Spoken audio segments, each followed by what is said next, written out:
Hi ಎಲ್ರಿಗೂ ನಮಸ್ಕಾರ. ನೀವು ನೋಡ್ತಾ ಇದ್ರ ಕನ್ನಡ ಟೆಕ್ ರೆಡ್ಸ್ ಯೂಟ್ಯೂಬ್ ಚಾನಲ್. ಎಲ್ಲ ನಮ್ಮೊಂದು ಮೊಬೈಲ್ ಯೂಸರ್ಸ್ಗೆ ಪ್ರತಿಯೊಬ್ಬರಿಗೊಂದು ಪ್ರಾಬ್ಲಮ್ ಆಗಿಬಿಟ್ಟಿದೆ. ಏನಪ್ಪ ಪ್ರಾಬ್ಲಮ್ ಇರ್ಬೇಕು, ಈಗ ಸಡನ್ ಆಗಿ ಈ ಜಿಯೋ ಮತ್ತು ಏರ್ಟೆಲ್ ಮತ್ತು ಅದ್ರ ಜೊತೆಗೆ ಈ ವಿ ಐ ಸಿಮ್ ಏನಿದೆಯಲ್ಲ ಇದರ ಒಂದು ರಿಚಾರ್ಜ್ ಪ್ರೈಸ್ ಅನ್ನೋದು ಇನ್ಕ್ರೀಸ್ ಮಾಡಿದೆ, ಅಂದರೆ ಜಾಸ್ತಿ ಮಾಡಿದೆ. ಅದರಿಂದ ಪ್ರತಿಯೊಬ್ಬರಿಗೊಂದು ಪ್ರಾಬ್ಲಮ್ ಆಗಿಬಿಟ್ಟಿದೆ. ಏನಪ್ಪ ಪ್ರಾಬ್ಲಮ್ ಇರ್ಬೇಕು, ಈ ಜಿಯೋನಿಂದ ನಾವು ಈ BSNL ಏನಾದರೂ ಪೋರ್ಟ್ ಮಾಡಿದ್ರೆ ಮತ್ತು ಅದ್ರ ಜೊತೆ ನಾವು BSNL ಏನಾದರೂ ಹೊಸ ನ್ಯೂ ಸಿಮ್ ತಗೊಂಡ್ರೆ ಅದರಿಂದ ನಮಗೆ ಏನಾದರೂ ನೆಟ್ವರ್ಕ್ ಬರುತ್ತಾ, BSNL ನೆಟ್ವರ್ಕ್ ನಮ್ಮ ಒಂದು ಏರಿಯಾದಲ್ಲಿ ನೆಟ್ವರ್ಕ್ ಬರುತ್ತಾ, 5G ಬರುತ್ತಾ, 4G ಬರುತ್ತಾ, ನಾವು BSNL ಸಿಮ್ ಯೂಸ್ ಮಾಡಬೇಕಾ, ಯೂಸ್ ಮಾಡಬಾರ್ದಂತ ತುಂಬ ಜನ ಎಲ್ಲರಿಗೂ ಡೌಟ್ ಇದೆ. ಈ BSNL ಪ್ರೈಸ್ ಅನ್ನೋದು ನಿಮ್ಗೆ ಎಲ್ಲರೂ ಕೂಡ ಗೊತ್ತಿದೆ, ಕಡಿಮೆ ಆಗಿದೆ. ಇದರಿಂದ ತುಂಬ ಜನ BSNL ಎಷ್ಟೋ ಒಂದು ದಿನಕ್ಕೆ ಎಷ್ಟೋ ಜನ MNP ಆಗ್ತಿದ್ದಾರೆ, ಪೋರ್ಟ್ ಆಗ್ತಾರೆ, ಹೊಸ ಹೊಸ ಸಿಮ್ ತಗೋತಿದ್ದಾರೆ, BSNL ಸಿಮ್ ಯೂಸ್ ಮಾಡ್ತಿದ್ರೆ. ಈ BSNL ಅನ್ನೋದು ರತನ್ ಟಾಟಾ ಅವರು ಕಂಪ್ನಿದವರು ಅದ್ರ ಜೊತೆ ಕೈ ಜೋಡಿಸಿದ್ದಾರೆ. ಆ ಒಂದು ಕಾರಣಕ್ಕೋಸ್ಕರ ಎಲ್ಲರೂ ಕೂಡ ತುಂಬ ಜನ BSNL ಪ್ರೈಸ್ ಕಡಿಮೆ ಇರೋದು ಕಾರಣಕ್ಕೋಸ್ಕರ BSNL ಯೂಸ್ ಮಾಡ್ಬೇಕಂತ ಎಲ್ಲರೂ ಕೂಡ ಡಿಸೈಡ್ ಮಾಡಿದ್ರೆ ನಾವು ಕೂಡ BSNL ಯೂಸ್ ಮಾಡೋಣ. ಯಾಕಂದ್ರೆ ಜಿಯೋ ಅಂದ್ರೆ ಜಿಯೋ ಏರ್ಟೆಲ್ಗೆ ಎಷ್ಟು ದುಡ್ಡು ಕೊಡೋದೇನೋ ಅದೇ ನಾವು BSNL ಯೂಸ್ ಮಾಡಿದ್ರೆ ನಮಗೆ ಒಳ್ಳೆ ಒಂದು ಪ್ರೈಸಲ್ಲಿ BSNL ಸಿಮ್ ಸಿಗುತ್ತೆ ಅಂತ ತುಂಬ ಜನ ಅಂತ ಇರ್ತಾರೆ. ಆದ್ರೆ ಬಟ್ ನನಗೆ ಈ ಒಂದು ತುಂಬ ಸಿಂಪಲ್, BSNL ನೀವು ಸಿಮ್ ಯೂಸ್ ಮಾಡಬೇಕಾದ್ರೂ ನೆಟ್ವರ್ಕ್ ಬರುತ್ತಾ ಇಲ್ವಾ ಎಲ್ಲ ನನಗೆ ಈ ಒಂದು ಕ್ಲಿಯರ್ ಎಕ್ಸ್ಪ್ಲೇನ್ ಮಾಡ್ತಾರೆ. ಮೊದಲನೇದೇ ಎಲ್ಲರಿಗೆ ಹೇಳ್ತೀನಿ, ಯಾರೆಲ್ಲ BSNL ಸಿಮ್ ತಗೋಬೇಕಂತಂದ್ರೆ ಪ್ರತಿಯೊಬ್ಬರು ಈ ಒಂದು ದಯವಿಟ್ಟು ನೋಡ್ಬೇಕು. ಅದರ ನಂತರ ನೀವು ಸಿಮ್ ಖರೀದಿ ಮಾಡ್ಕೊಳ್ಬೇಕು. ಅದು ಯಾವ ರೀತಿ ಏನು ನೆಟ್ವರ್ಕ್ ಎಲ್ಲ ನನಗೆ ಈ ಒಂದು ಕ್ಲಿಯರ್ ಎಕ್ಸ್ಪ್ಲೇನ್ ಮಾಡ್ತಾ ಇವತ್ತು ಸ್ಟಾರ್ಟ್ ಮುಂಚೆ ಇನ್ನೂ ನನ್ನ ಲಿಪ್ಸ್ನಲ್ಲಿ ಯಾರು ಲಾಸ್ ಮಾಡ್ತಾರೆ ಪ್ಲೀಸ್ ಗರ್ಲ್ಸ್ ಅಂಡ್ ವೈಸ್ ಬೇಗ ಒಂದು ಸಬ್ಸ್ಕ್ರೈಬ್ ಕ್ಲಿಕ್ ಬಟನ್ ಟನ್ನದ ಕ್ಲಿಕ್ ಮಾಡಿದ್ರೆ ಇವತ್ತೊಂದು ಸ್ಟಾರ್ಟ್ ಬನ್ನಿ. ಮೊದಲ ಈಗ ನೀವು ಎಲ್ಲರೂ ನೋಡಿದೇ ಇರ ಪ್ರತಿಯೊಬ್ಬರು ಕೂಡ ಮೊಬೈಲ್ ಯೂಸರ್ಸ್ ಎಲ್ಲರೂ ಕೂಡ ಒಂದು ಟೆನ್ಷನ್ ಆಗಿಬಿಟ್ಟಿದೆ. ಯಾಕಂದ್ರೆ ಈಗ ಆ್ಯಕ್ಚುಲಿ ಮಟ್ಟು ನಾವು ಯಾವುದೇ ಒಂದು ಸಿಮ್ ರಿಚಾರ್ಜ್ ಮಾಡ್ಬೇಕಂದ್ರೆ ಮೇನ್ ಇಂಪಾರ್ಟೆಂಟ್ ಅಂದ್ರೆ ನಮ್ಮ ಎಲ್ಲರೂ ರಿಚಾರ್ಜ್ ಮಾಡೋದು ಯಾವ ರೀತಿ ಅನ್ಬೇಕಾದ್ರೆ ಪ್ರತಿ ದಿನಕ್ಕೆ 1.5 GB ಡಾಟಾ ಬೇಕು. ಮ್ಯಾಕ್ಸಿಮಮ್ ಎಲ್ಲರೂ ರಿಚಾರ್ಜ್ ಮಾಡೋದು ಅಂದ್ರೆ ಪ್ರತಿ ದಿನಕ್ಕೆ 1.5 GB ಡಾಟಾ ಬೇಕು ಮತ್ತು ಅದ್ರ ಜೊತೆ 28 ದಿನಗಳ ಕಾಲ ಎಲ್ಲರೂ ಕೂಡ ರಿಚಾರ್ಜ್ ಮಾಡ್ತಾರೆ. ಈಗ ಬಂದ್ಬಿಟ್ಟು ಜಿಯೋ ಎಷ್ಟಪ್ಪ ಅಂದ್ರೆ 329 ರೂಪಾಯಿ ಒಂದು ರಿಚಾರ್ಜ್ ಮಾಡ್ತಾರೆ. ಅದೇ ರಿಚಾರ್ಜ್ ಬಂದ್ಬಿಟ್ಟು ಎಷ್ಟಪ್ಪ ಅನ್ಬೇಕಾರೆ ಪ್ರತಿ ದಿನಕ್ಕೆ ಮ್ಯಾಕ್ಸಿಮಮ್ ಬಿಟ್ಟು 1.5 GB ಡಾಟಾ ಬೇಕು. ಅದ್ರ ಜೊತೆ 28 ದಿನಗಳ ಕಾಲ ಎಲ್ಲರೂ ಕೂಡ ರಿಚಾರ್ಜ್ ಮಾಡ್ತಾರೆ. ಆದ್ರೆ ಬಟ್ ಅದು ದಿನಕ್ಕೆ ಎಷ್ಟು ರೂಪಾಯಿ ಅಂದ್ರೆ ಇಂಟ್ರೆಸ್ಟ್ ಆಗಬೇಕಾಯ್ತು, ದಿನಕ್ಕೆ ಎಷ್ಟು ಅಮೌಂಟ್ ಬೇಕಾಯ್ತು ಅಂದ್ರೆ ನೀವು ನೋಡ್ಕೊಳ್ಬಹುದು. ಏನು ತುಂಬಾ ಸಿಂಪಲ್. ಈಗ ಜಿಯೋ ಬಂದ್ಬಿಟ್ಟು ನಾವು ಏನಾದ್ರು 28 ದಿನ ಒಂದು ರಿಚಾರ್ಜ್ ಮಾಡಿದ್ರೆ ಎಷ್ಟಾಗುತ್ತೆ, 329 ಆಗುತ್ತೆ. ಅದು ಅಂದ್ರೆ ಪ್ರತಿ ದಿನಕ್ಕೆ 1.5 GB ಡಾಟಾ ಸಿಗುತ್ತೆ. ಅದು 28 ದಿನಗಳ ಕಾಲ ವ್ಯಾಲಿಡಿಟಿ ಇರುತ್ತೆ ನಾವು ಜಿಯೋ ರಿಚಾರ್ಜ್ ಮಾಡಿದ್ರೆ. ಆದ್ರೆ ಬಟ್ ಅದು ನಮಗೆ ದಿನಕ್ಕೆ ಎಷ್ಟು ರೂಪೀಸ್ ಬೇಕಂದ್ರೆ ನೀವೇನು 29 ಇಂಟು ಅದನ್ನ ಅಂದ್ರೆ 28 ಡೇಸ್ ಮಾಡಿದ್ರೆ ನಿಮಗೆ ಗೊತ್ತಾಗುತ್ತೆ ಅದ್ರ ರಿಸಲ್ಟ್ ಎಷ್ಟು ಬರುತ್ತೆ, ಒಂದು ದಿನಕ್ಕೆ ಎಷ್ಟು ರೂಪಾಯಿ ಬೀಳಕತ್ತೆ, ಎಷ್ಟು ಅಮೌಂಟ್ ಇದ್ದಾಗೈತು. ಒಂದು ದಿನಕ್ಕೆ 11 ರೂಪೀಸ್ ಮೇಲ್ಗಡೆ ನಾವು ಯೂಸ್ ಮಾಡ್ತಾ ಇದೀವಿ. ಅಂದ್ರೆ 11 ರೂಪೀಸ್ ಒಂದು ದಿನಕ್ಕೆ ಕಟ್ತಾ ಇದೀವಿ, ಅವ್ರಿಗೆ ಅಮೌಂಟ್ ಕೊಡ್ತಾ ಇದೀವಿ. ಒಂದು ದಿನಕ್ಕೆ 11 ರೂಪೀಸ್ ಇದು ಜಿಯೋ ಕೊಡ್ತದೆ. ಇದರಿಂದ ಏನು ಯೂಸ್ಫುಲ್ ಆಗುತ್ತೆ ಈ ರೀತಿ ರಿಚಾರ್ಜ್ ಮಾಡೋದ್ರೆ, ಜಿಯೋ ರಿಚಾರ್ಜ್ ಮಾಡೋದ್ರೆ ಏನಾಗುತ್ತೆ, ಜಿಯೋದಲ್ಲಿ ಕೆಲವೊಂದಷ್ಟು ಅಪ್ಲಿಕೇಶನ್ ಬರ್ತವೆ. ಯಾವಂದ್ರೆ ಜಿಯೋ ಅಂದ್ರೆ ಜಿಯೋ ಸಿನಿಮಾ ಅಂದ್ರೆ ಜಿಯೋ ಸೇವಾ ಈ ರೀತಿ ಒಂದು ಅಪ್ಲಿಕೇಶನ್ ಸಿಗುತ್ತೆ. ಕೆಲವೊಂದಷ್ಟು ಈ ಒಂದು ಅಪ್ಲಿಕೇಶನ್ ಯೂಸ್ ಮಾಡ್ಕೊಳ್ಬೋದು. ನಮ್ಮ ಜಿಯೋ ಸಿಮ್ ಇದ್ರೆ ಅದಕ್ಕೆ ಕಾಲ್ ಟೌನ್ ಈ ರೀತಿ ಸೆಟ್ ಮಾಡ್ಕೊಳ್ಬೋದು. ಜಿಯೋ ಸಿಮ್ ಫ್ರೀ ಆಗಿ ಸಿಗುತ್ತೆ, ಈ ರೀತಿ ಮಾಡ್ಕೊಳ್ಬೋದು. ಅಂದ್ರೆ ಈ ಒಂದು ಪ್ಲಾನ್ಗೆ ರಿಚಾರ್ಜ್ ಮಾಡಿದ್ರೆ ನಮಗೆ ಈ ರೀತಿ ಸಿಗುತ್ತೆ ಜಿಯೋದಲ್ಲಿ.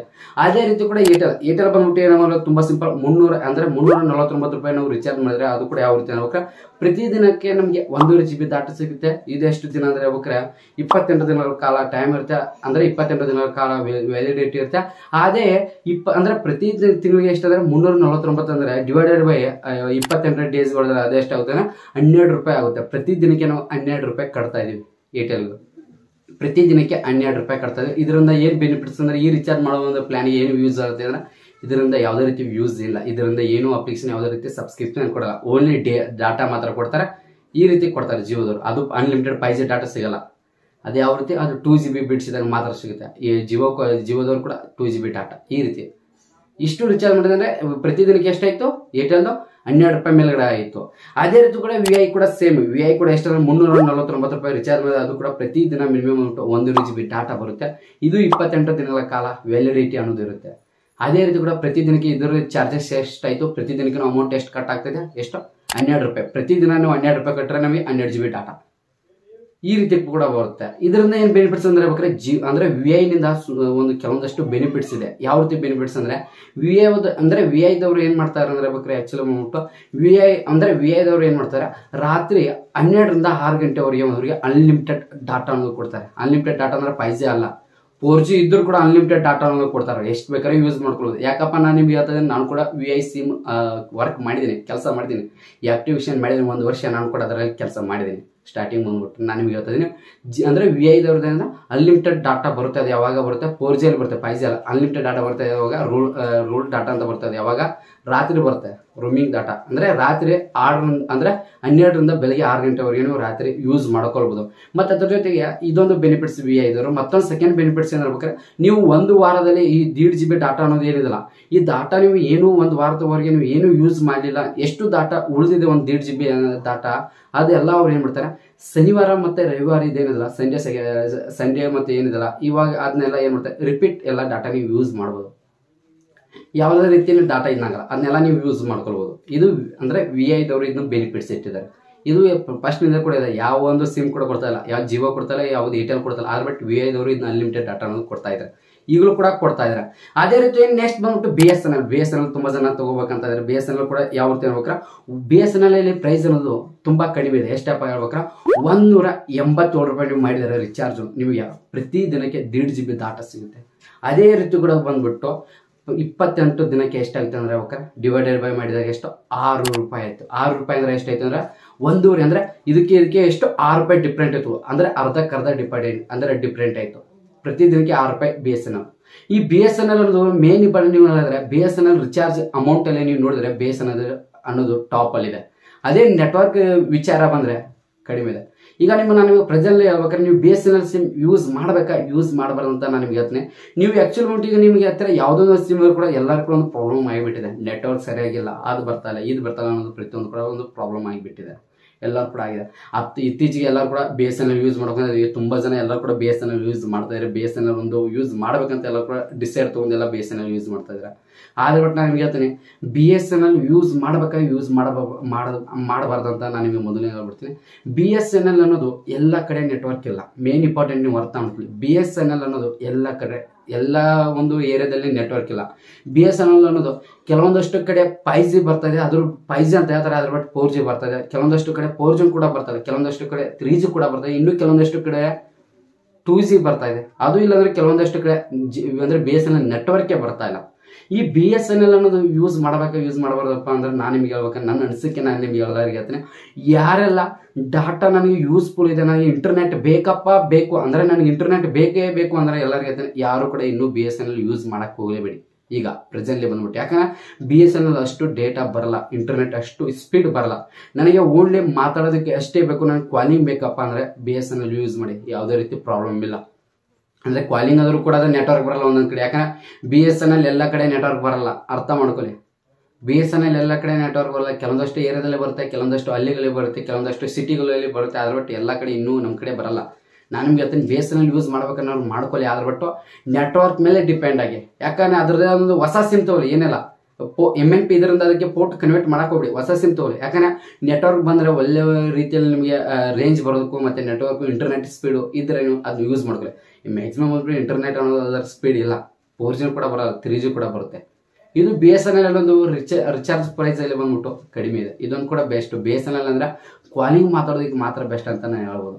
ಯಾರೆಲ್ಲ ನಮ್ಮಂತ ಯೂಟ್ಯೂಬ್ ಕ್ರಿಯೇಟರ್ಸ್ ಮತ್ತೆ ವಿಡಿಯೋ ಕ್ರಿಯೇಟರ್ಸ್ ಇಂಟರ್ನೆಟ್ ಬೇಕು, ಅದರಿಂದ ಇಂಟರ್ನೆಟ್ ಇಂದನೇ ನಂದು ವರ್ಕ್ ಇದೆಯಪ್ಪ ಅಂದ್ರೆ ಅದು ನಡೆಯಲ್ಲ, ಅವ್ರಿಗೆ ಇದು ಇನ್ನೂ ಯೂಸ್ ಆಗಲ್ಲ BSNL. ಇನ್ನು BSNL ನಿಮ್ಗೆ ಏನಾಯ್ತು. ಅದೇ ರೀತಿ ಏರ್ಟೆಲ್ ಬಂದ್ಬಿಟ್ಟಪ್ಪ ಅಂದ್ರೆ ಏರ್ಟೆಲ್ ಇಂದ ಯಾವುದೇ ರೀತಿ ಯೂಸ್ ಅಲ್ಲ. ಆದ್ರೆ ಬಟ್ ಏರ್ಟೆಲ್ ಅನ್ನೋದು ಎಲ್ಲ ಕಡೆ ರೇಂಜ್ ಬರುತ್ತೆ. ನೀವು ಎಲ್ಲೋ ಟೂರ್ ಆದಾಗ, ಎಲ್ಲೋ ಟೂರಿಂಗ್ ಮಾಡ್ತಾರೆ, ಬ್ಲಾಗಿಂಗ್ ಅಂದ್ರೆ ಬ್ಲಾಗರ್ಸ್ ಟೂರ್ ಮಾಡ್ತಾ ಇರ್ತಾರೆ, ಎಲ್ಲೋ ಹೋದಾಗ ನೀವು ಏರ್ಟೆಲ್ ಅನ್ನೋದು ನೆಟ್ವರ್ಕ್ ಅನ್ನೋದು ಹೆಚ್ಚು ಕಡಿಮೆ ಅಂದ್ರೆ 99% ನೆಟ್ವರ್ಕ್ ಅನ್ನೋದು ಬರುತ್ತೆ, 1% ಎಲ್ಲೋ ಬರಲ್ಲ ಏರ್ಟೆಲ್ ನೀವು ಯೂಸ್ ಮಾಡುವ. ಆದ್ರೆ ಬಟ್ ಏರ್ಟೆಲ್ ರಿಚಾರ್ಜ್ ಅಮೌಂಟ್ ಅನ್ನೋದು ಜಾಸ್ತಿ ಮಾಡಿದ್ದಾರೆ. ಇದೊಂದು ಪ್ರಾಬ್ಲಮ್, ರಿಚಾರ್ಜ್ ಅಮೌಂಟ್ ಜಾಸ್ತಿ ಮಾಡಿದರೆ. ಅದ್ರ ಬಿಟ್ಟು ಏರ್ಟೆಲ್ದವರು ಅನ್ಲಿಮಿಟೆಡ್ ಡಾಟಾ ಕೊಡ್ತಾರೆ, ಅದು 2 GB ಹಾಕ್ಸಿದಾಗ. ಮತ್ತು ಅದ್ರ ಜೊತೆಗೆ ಈ ಏರ್ಟೆಲ್ದವ್ರದ್ದು ಹೇಳ್ಬೇಕಾರೆ ನೆಟ್ವರ್ಕ್ ಬರುತ್ತೆ, ಇಲ್ಲ ಅಂತ ಏನಿಲ್ಲ, ಅದ್ರ ಬಟ್ ಪ್ರೈಸ್ ಅನ್ನೋದು ಜಾಸ್ತಿ ಇದೆ ಏರ್ಟೆಲ್ದು. ಅದೇ ರೀತಿ ಕೂಡ ಜಿಯೋದವ್ರದ್ದು ಹೇಳ್ಬೇಕಾರೆ 5G ಅಂತ ಹೇಳ್ತಾರೆ, 5G ಅನ್ಲಿಮಿಟೆಡ್ ಡಾಟಾ ಬರಲ್ಲ. ಜಿಯೋ ಹೇಳ್ಬೇಕಾದ್ರೆ ಕಡಿಮೆ ಅಂತ ನಾವು ಜಿಯೋ ನೆಟ್ವರ್ಕೇ ಕಡಿಮೆ ಬರುತ್ತೆ. ಅದು ಜಿಯೋ ಅನ್ನೋದು ಪ್ರೈಸ್ ಜಾಸ್ತಿ ಇದೆ. ಅದ್ರ ಬಟ್ ಇದರಿಂದ ಕೆಲವೊಂದಷ್ಟು ಅಪ್ಲಿಕೇಶನ್ ಬರುತ್ತೆ, ರಿಚಾರ್ಜ್ ಮಾಡಿಸ್ತೇನೆ ಅಂದ್ರೆ ಮಾಡ್ಕೊಳ್ಬೋದು ಜಿಯೋ. ಆದ್ರೆ ಬಟ್ ನಿಮಗೆ ಅದರದಲ್ಲಿ ಏನು ಅಂದರೆ ನೆಟ್ವರ್ಕ್ ಕಡಿಮೆ ಬರುತ್ತೆ. ಆದ್ರೆ ಬಟ್ ಜಿಯೋ ಅನ್ನೋದು ಇಷ್ಟು ಅನ್ಲಿಮಿಟೆಡ್ ಅಂತ ಡಾಟಾ ಬರಲ್ಲ. ಜಿಯೋ ಬರುತ್ತೆ ಅಂತ ಹೇಳ್ತಾರೆ, ಅದ್ರ ಬಟ್ ವರ್ಕ್ ಆಗಲ್ಲ ಜಿಯೋದು. ಇನ್ನು ನೆಕ್ಸ್ಟ್ ಬಂದ್ಬಿಟ್ಟು VI ಮಾತ್ರ ಒಳ್ಳೇದಂತ ಹೇಳ್ಬೋದು. VI ಯೂಸ್ ಮಾಡ್ಕೊಳ್ಳಿ, ನಾನು ಕೂಡ ಕೆಲಸ ಮಾಡಿ, ನೀವು ತಗೋತೀರ ಅಂದ್ರೆ ಯೂಸ್ ಮಾಡ್ಕೊಳ್ಳಿ. VI ಅನ್ನೋದು ಅನ್ಲಿಮಿಟೆಡ್ ಡಾಟಾ ಬರಲ್ಲ. ಅದ್ರ ಬಟ್ಟು ರಾತ್ರಿ 6ರಿಂದ 12 ಗಂಟೆವರೆಗೆ ನಿಮಗೆ ಬೆಳಗ್ಗೆ ಮಾರ್ನಿಂಗು ನಿಮಗೆ ಡಾಟಾ ಅನ್ಲಿಮಿಟೆಡ್ ಬರುತ್ತೆ, ಎಷ್ಟು ಬೇಕಾದ್ರೆ ಯೂಸ್ ಮಾಡ್ಕೊಳ್ಳಿ. ಅದು VI ಮತ್ತು ಅದ್ರ ಜೊತೆ ಎಲ್ಲ ರೆಗ್ಯುಲರ್ ನೀವು ಒಂದು ವೀಕ್ ಅದು ಏನು ಡಾಟಾ ಇದೆಲ್ಲ ಅದನ್ನೆಲ್ಲ ಮತ್ತೆ ವಾಪಸ್ ನೀವು ಯೂಸ್ ಮಾಡ್ಕೊಳ್ಬೋದು, ಉಳಿದಿದ್ದ ಡಾಟಾ ಎಲ್ಲ ಯೂಸ್ ಮಾಡ್ಕೊಳ್ಬೋದು. ಆದ್ರೆ ಬಟ್ ಏರ್ಟೆಲ್ ಜಿಯೋದಲ್ಲಿ ಇಲ್ಲ ಆ ರೀತಿ. ಆದ್ರೆ ಬಟ್ ನಮಗೆ ನಿಮಗೆ ಎಲ್ಲರಿಗೂ ಹೇಳ್ಬೇಕಪ್ಪ, ನಮ್ಮ main important BSNL sim use ಮಾಡಬೇಕಾ ಯೂಸ್ ಮಾಡಬಾರ್ದಂತ ಮೇನ್ ಇಂಪಾರ್ಟೆಂಟ್ ಅರ್ಥ ಮಾಡ್ಕೋರಿ ಎಲ್ಲರಿಗೈತೆ.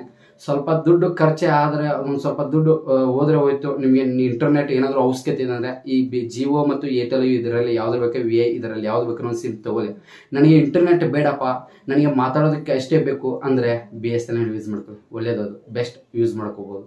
ಏನೋ ಜಸ್ಟ್ ನಾನು ನಿಮಗೆ ಹೇಳಿದ್ನಲ್ಲ, ಈ ಒಂದು ಕ್ಲಿಯರ್ ಎಕ್ಸ್ಪ್ಲೇನ್ ಮಾಡಿದೆ. ಅದ್ರ ಜೊತೆ ಮೇನ್ ಇಂಪಾರ್ಟೆಂಟ್ ಹೇಳ್ಬೇಕಾರೆ ಇವತ್ತೇ ಲಾಸ್ಟ್ ಡೇಟು ಏನಪ್ಪ, ಇವತ್ತೇ ಲಾಸ್ಟ್ ಏನಪ್ಪ ಹೇಳ್ಬೇಕಾರೆ ಈ ಫ್ಲಿಪ್ಕಾರ್ಟ್ ಮತ್ತು ಅಮೆಝಾನಲ್ಲಿ ಪ್ರೀಮಿಯಂ ಸೇಲ್ ನಡೀತಾ ಇದೆ. ಯಾರು ಇನ್ನೂ ತೊಗೊಳ್ಳೋದು ಅದ್ರ ಬಗ್ಗೆ ಪ್ರತಿಯೊಬ್ಬರು ಕೂಡ ಬೇಗ ತೊಗೊಳ್ಳಿ. ಅದ್ರ ಬಗ್ಗೆ ಕೂಡ ನಾನು ಸಪ್ರೇಟ್ ಒಂದು ವಿಡಿಯೋ ಮಾಡಿದ್ದೀನಿ. ಆ ವಿಡಿಯೋ ನೋಡ್ಕೊಂಡು ಬೇಗ ನಿಮ್ಗೆ ಏನಾದ್ರು ಮೊಬೈಲ್ ಏನೆಲ್ಲ ತೊಗೋಬೇಕಂತ ಬೇಗ ಇವಾಗಲೇ ತೊಗೊಂಬಿಡಿ ಅಂತ ಈ ಒಂದು ನಮಸ್ತೆ. ನೀವು ಒಂದು ಪ್ರತಿಯೊಬ್ಬ ಕ್ಯಾಂಡಿಡೇಟ್ಸ್ ಮತ್ತೆ ಸಿಗ್ತೀನಿ ನೆಕ್ಸ್ಟ್ ವಿಡಿಯೋದಲ್ಲಿ. ಬಾಯ್.